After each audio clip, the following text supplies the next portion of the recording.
Hello students, how are you all? I am Neha Rajvanshi and I welcome you all in today's class. तो बच्चों last video में हमने हमारी book से chapter number 27 पढ़ा था, जो कि एक बहुत इंटरेस्टिंग स्टोरी है जिसका नाम है the parrot who wouldn't talk. लिखी गई है मिस्टर रस्किन बॉन्ड के द्वारा। आई एम श्योर चैप्टर आपको समझ में आया है। आज इस वीडियो में हम देखेंगे एक्सरसाइज, हम डिस्कस करेंगे कुछ इंपॉर्टेंट क्वेश्चंस। चलिए स्टार्ट करते हैं आज का video. Answer the following questions, हमें इन प्रश्नों के उत्तर लिखने हैं। You are no beauty, can't talk, can't sing, can't dance. तो बच्चों जो लाइन हमने चैप्टर में पढ़ी है कई बार, वो लाइन हमें यहाँ लिख कर दी गई है। Who is saying these words and to whom. हमें बताना है कि स्टार्टिंग में ये शब्द किसने बोले थे और किसको बोले थे। Answer, aunt Ruby is saying these words to her pet parakeet. तो बच्चों आंट रूबी इन शब्दों को बोलती है अपने पालतू तोते से। Okay, next, which word is being repeated here, why. इस लाइन में कौन सा शब्द बार बार दोहराया जा रहा है और क्यों। Answer, can't is being repeated. तो बच्चों इस सेंटेंस में कांट बार बार दोहराया जा रहा है। It is being repeated to emphasis what is being said, और इसीलिए दोहराया जा रहा है ताकि उस चीज पे जोर दिया जा सके कि तुम ये भी नहीं कर सकते, तुम्हें ये भी नहीं आता। तो इस बात पे जोर देने के लिए इसे दोहराया जा रहा है। Next, where was the parakeet's cage kept. तो बच्चों ये जो पालतू तोता था इसका पिंजरा कहाँ रखा गया था। Answer, the parakeet's cage was kept at one end of a long veranda of granny's Bangalore in north India. तो बच्चों उत्तरी भारत में राइटर की दादी का एक बड़ा सा बंगलो था जिसमें लंबा बरामदा था। उस बरामदे के एक कोने में इस पिंजरे को रखा गया था। Okay, next, Where did Aunt Ruby get the parakeet from? Aunt Ruby ने इस तोते को कहाँ से प्राप्त किया था। Answer, Aunt Ruby had bought the parakeet from a bird catcher selling various types of birds. तो बच्चों Aunt Ruby ने इस तोते को खरीदा था एक बर्ड कैचर से जो कि बहुत अलग अलग तरह के पक्षियों को बेचा करते थे। घर घर जाकर गलियों में घूमते हुए उनसे Aunt Ruby ने इसे खरीदा था।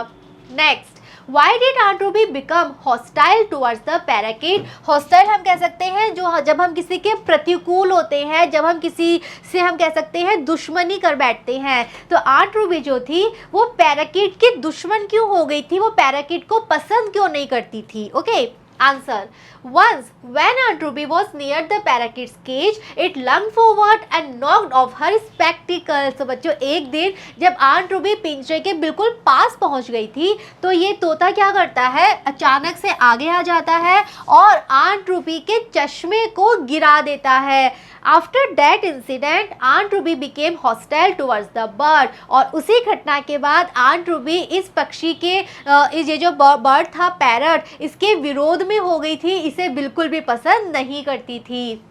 Next, What all did Aunt Ruby's nephew, Aunt Ruby के नेफ्यू कौन है, जो हमारे राइटर हैं Ruskin bond, give the parrot to eat। तो बच्चों जो राइटर है रस्किन बॉन्ड, उन्होंने पैरट को क्या क्या दिया था खाने के लिए। Answer, the boy gave the parakeet green chilies, ripe tomatoes and sometimes slices of mango। तो बच्चों राइटर जो थे उन्होंने पैरट को क्या क्या दिया था, वो उसको हरी मिर्च देते थे, पके हुए टमाटर देते थे और कभी कभी मैंगो के आम के टुकड़े भी दिया करते थे। Next, how did the parrot escape from the cage. जो पैरट है बच्चों, जो तोता है, वो पिंजरे से कैसे निकल पाया, कैसे वो उस पिंजरे से आज़ाद हो गया था। Answer, one afternoon when everyone was resting, Aunt Ruby's nephew purposely left the cage door open। तो बच्चों एक दोपहर जब सब लोग घर के अंदर सो रहे थे तो राइटर ने, जो कि Aunt Ruby के नेफ्यू भी हैं, इन्होंने जानबूझ के पिंजरे का दरवाजा खुला छोड़ दिया था। Soon the parrot flew away। और दरवाजा खुला देखते ही जो तोता था वो उड़ के भाग गया था और आज़ाद हो गया था। Next, Why did Aunt Ruby run inside when she heard the parrot talking? जब Aunt Ruby ने उस तोते को बोलते हुए सुना तो वो घर के अंदर क्यों भाग गई थी। Answer, as soon as the parrot saw Aunt Ruby, it scream. तो बच्चों जैसे ही तोते ने आंट रूपी को देखा वो चिल्ला के क्या बोला, you are no beauty, can't talk, can't say, can't dance. वो आंट रूपी के बोले गए शब्दों को ही रिपीट करता है। Aunt Ruby was embarrassed and turned red when she heard these words. इन शब्दों को सुन के आंट रूपी को बहुत शर्म आती है, गुस्सा आता है और वो उनको बहुत बुरा लगता है और वो गुस्से से लाल हो जाती हैं, शर्म से लाल हो जाती हैं। Therefore she ran inside, और इसीलिए वो घर के अंदर भाग जाती हैं। Okay, next, name all the birds that are mentioned in the story. इस कहानी में बच्चों हमने किन किन पक्षियों के बारे में पढ़ा है, उन सबके हमें नाम यहाँ पर बताने हैं। देखते हैं, the birds mentioned in the story are. तो बच्चों इस स्टोरी में हमने किन किन बर्ड्स का नाम सुना है, पैरट, पैराकीट, लव बर्ड, बगरियर, मैना, स्पैरो एंड नाइटिंगेल। तो ये सारे बर्ड्स हैं जिनका नाम हमने इस चैप्टर में, इस स्टोरी में पढ़ा है। Next, do you think aunt Ruby's method of teaching the parrot to talk was correct. आपको क्या लगता है चैप्टर पढ़ने के बाद कि आंट रूबी का जो तरीका था, जिस तरह से वो पैरट को बोलना सिखा रही थी, क्या वो तरीका सही था?